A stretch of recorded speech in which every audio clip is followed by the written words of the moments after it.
Howdy, partners. Got to tell you, I'm up to here with this gun control debate. It is an endless, everyday thing that is just wearing my tail out.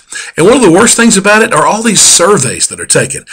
Different pollsters, but the exact same questions, which all show that Americans favor universal background checks and banning the assault weapon and stricter gun control. That's the only questions that are ever asked.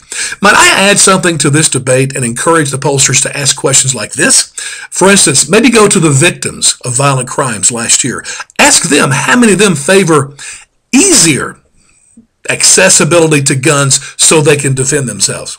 How many of them actually have guns now after going through their event?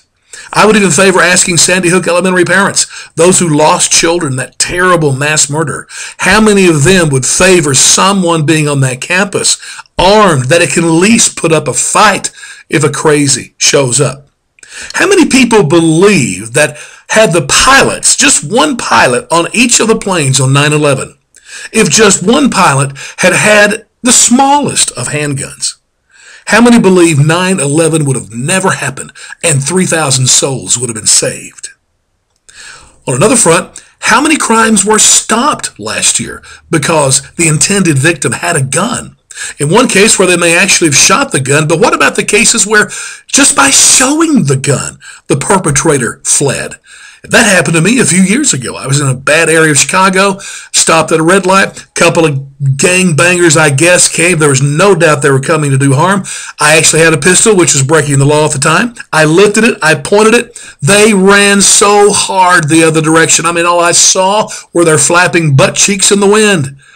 Funny thing, wasn't loaded. I had no ammo with me in the car. But it worked. How many times does that happen? Well, you're not going to know. And lastly, the most important question, what percentage of Americans believe that not only do we have a right to defend ourselves, but it really is the first response to a crime?